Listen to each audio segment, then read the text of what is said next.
Today's day 18 on the inaugural Sydney Harbour and Coastal Walk. And I'm visiting parts of Sydney I've never been to before. It's great to actually feel like a tourist in your own city.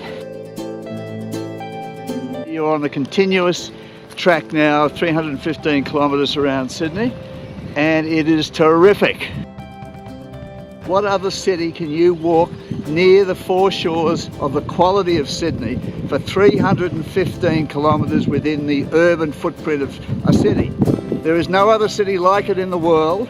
Can you imagine coming to Sydney and walking from Palm Beach to Otford via Parramatta, and you get to see so much that even us who live here, we never get to see. The great thing about this circuit walk within Sydney Harbour is that the guys were just saying that last week they were just over there on the other side.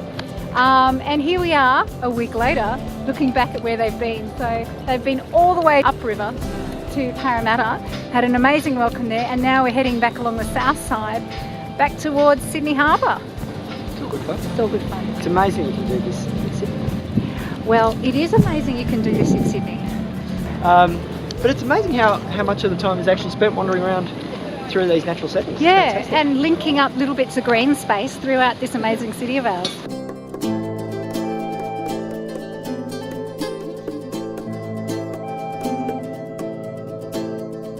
A lot of good work had already been done by various councils and government departments, national parks, but everybody looked at it from their own territory. You know, this is our little bit of land. Come to drive here and do a little circle walk or whatever it may be. What we saw was the bigger picture of how it all linked into one system and how people didn't care who owned the land. It was what worked as a walk within the urban footprint. How good is Sydney Harbour?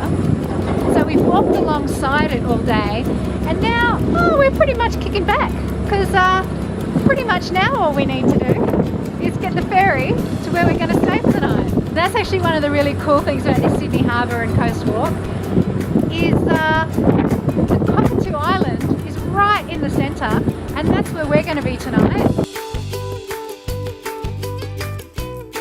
One of the great things about staying on Cockatoo Island, if you're going to do the Sydney Harbour and Coast Walk, is that you can have the opportunity to come on a guided walking tour around the island. You get a whole lot of historical tips, you get a whole lot of views and little sneak peeks into things that people don't normally see. But basically, convicts were lowered through that square hole you can see up there, and they had to dig with hand tools. You can see that it's all hand-picked markings, a certain amount each day, and they dug something like 18 of these silos right throughout the top of the island. Had a great night on Cockatoo Island last night, and now we're just heading on the ferry.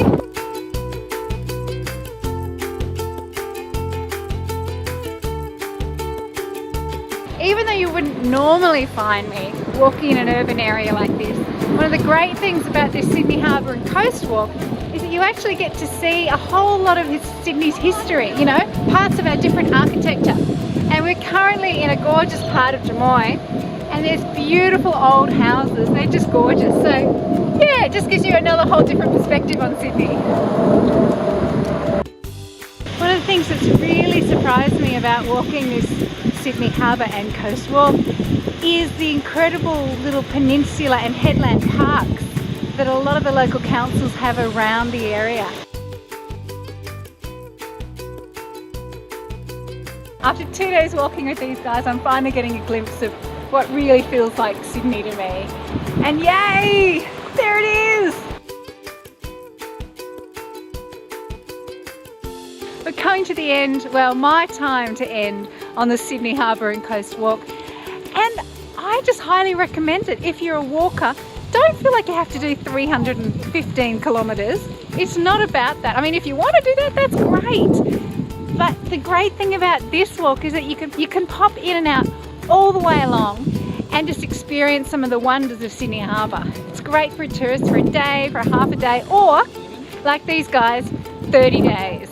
Amazing. So check out the website for more information. Yes, I have totally waterproofed the inside of my pack.